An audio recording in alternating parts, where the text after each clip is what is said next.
Hi, everyone. Hope you are in good health, and welcome to episode 15 of Slow Blues in E for a chromatic harmonica tuned to the key of C. Last episode, we commenced the chord-oriented segment of the series and came up with the makings of a pretty nice accompaniment line. Recall that we learned to play the same note interval pattern on the E7, A7, and B7 chords. This interval pattern outlined an ascending dominant seventh chord in root position. What we ended up with was a workable accompaniment line over a 12-bar chorus. In this episode, we're going to start to take that line one step further by adding a note between the third and the fourth notes of each chord outline. We'll follow up this lesson with another that has a longer woodshed that demonstrates two new patterns based on what I introduce here in episode 15. And we'll then plug those patterns into a 12-bar chorus to demonstrate an expanded version of what we learned in episode 14. Recall from episode 14 that the third note in each outline is the perfect fifth of the chord, and the fourth note is the flatted seventh of the chord. The note we'll be inserting between them is what is called the major sixth. On the E7 chord, we insert the note found on 5-hole blow slide in. This is the note C sharp, and it is the major sixth of the E7 chord.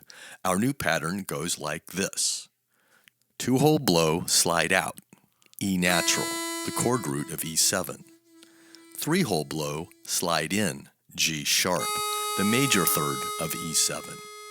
4-hole draw, slide out, B natural, the perfect fifth of E7. 5-hole blow, slide in, C sharp, the major sixth of E7. And last but not least, 5-hole draw, slide out, the flat seventh of E7. When you put it all together, it sounds like this. Notice how the new note sounds like it is being magnetically pulled towards the note following it? While I'm noodling in the background, do recall that we learned this note in the last episode where it played the role of the major third of the A7 chord.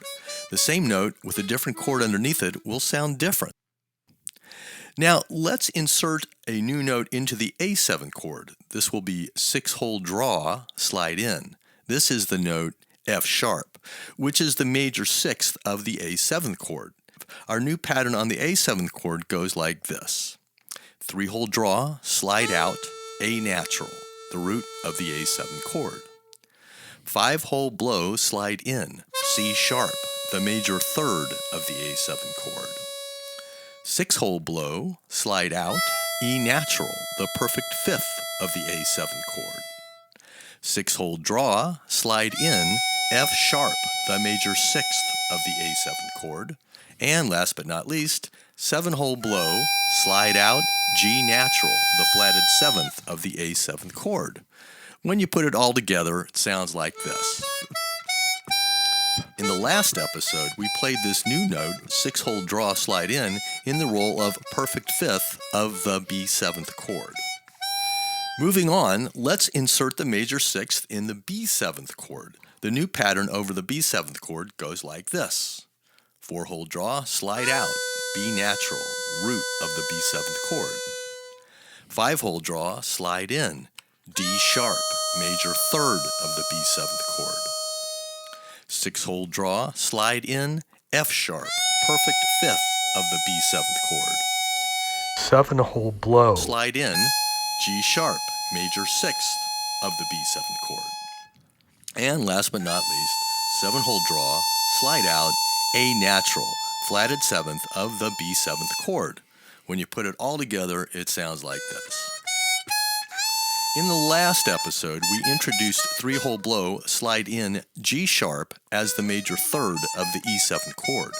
Here, we play 7-hole blow, slide in, which is G sharp in the next higher octave as the major sixth of the B7th chord.